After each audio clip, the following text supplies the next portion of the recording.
terakhir sahabat-sahabat saya, pemimpin besar, karena saya ini akademisi, jadi saya diundang. Tapi izinkan saya sekarang bicara 3 hal terkait pemilu. 4 hari terakhir saya istirahat, sehingga banyak sekali wartawan kontak bagaimana saya dan mau apa. Saudara ini, saya mau apa? Apapun hasil dari Pilpres ini, saya akan terus berjuang untuk demokrasi dan keadilan. Dalam perjuangan untuk demokrasi dan keadilan bukan hanya pemilu. Pemilu hanya salah satu ekspresi demokrasi. Saya pernah di jabatan apapun pada tahun 2014 sampai 2016, tetapi tetap produktif berjuang dalam demokrasi dan penegakan hukum. Gerakan civil society dan kampus-kampus adalah sumber gerakan demokrasi dan perubahan dari otoritarianisme menuju demokrasi.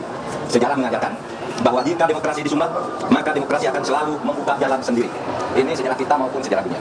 Yang kedua, saya bicara tentang 2 hoax, yaitu tentang pemilu curang. Saya memang pernah mengatakan bahwa setiap pemilu, pihak yang kalah selalu menuduh yang menang itu curang. Saya katakan itu pada beberapa kesempatan, yaitu saat KPU periode Hasyim Asyari dibentuk. Datang ke tempat saya diberitahu bahwa awas, nanti ada gugatan bahwa pemilu ini curang. Begitu juga saya pidato itu secara terbuka saat pembentukan TV pemilu di Trans TV pada awal tahun 2023. Jadi saya katakan bahwa setiap pemilu yang kalah itu selalu menuduh curang. Itu sudah saya katakan di awal 2023. Tepatnya sebelum tahapan pemilu dimulai. Tapi jangan diartikan bahwa penggugat selalu kalah. Sebab memang sering terjadi kecurangan, terbukti itu secara sah dan meyakinkan.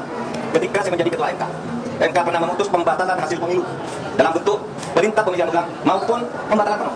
Sehingga yang menang dinyatakan disqualified dan yang kalah naik. Jadi bisa pemilu ulang, bisa. Misalnya saya sebut contohnya hasil pemilu Kada Jawa Timur tahun 2008. Saat Covid dinyatakan kalah dari Soekarno, kita batalkan hasilnya dan diulang. 2 hasil pilkada Bengkulu Selatan yang menang didiskualifikasi, yang di bawahnya langsung naik. 3 hasil pilkada Kota Waringin Barat sama dengan Bengkulu Selatan, dan banyak lagi kasus di mana ada pemilihan ulang terpisah daerah tertentu, desa tertentu dan sebagainya. Nah, harus diingat bahwa untuk pertama kali istilah pelanggaran terstruktur, sistematis dan masif itu muncul sebagai vonis pengadilan di Indonesia tahun 2008 ketika MK memutus sengketa pilgub antara Hovifah dan Soekarwo. Saya waktu itu hakimnya. Dan setelah menjadi dasar vonis-vonis lain untuk selanjutnya masuk secara resmi di dalam hukum pemilu kita. Jadi ini sudah menjadi jurisprudensi dan juga menjadi aturan di undang-undang, di peraturan KPU, di peraturan Bawaslu, itu ada. Gitu. Pelanggaran terstruktur, sistematis dan masif itu. Jadi ini bukan hanya jurisprudensi sekali lagi, tetapi juga termasuk di dalam peraturan perundang-undangan, dan buktinya banyak pemilu itu dibatalkan, didiskualifikasi. Ya, saya tangani ratusan kasus tentang ini, banyak, ada yang diulang beberapa ini, ada yang dihitung ulang dan sebagainya. Tergantung hakimnya punya bukti atau tidak, atau kalau sudah punya bukti menerima bukti apa berani atau tidak. Berikutnya hoax lagi tentang hubungan saya dan Ganjar.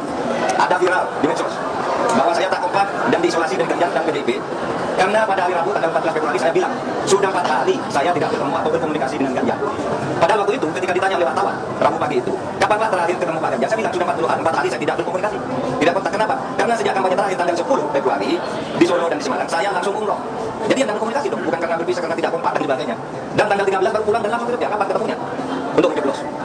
Jadi 4 hari tak ketemu itu karena umroh. Sebelum dan sudah umroh sampai sekarang saya selalu berkomunikasi, bertemu maupun teleponan dengan Mas Ganjar. Itu yang terjadi. Itu saja dari saya, tidak ada pertanyaan.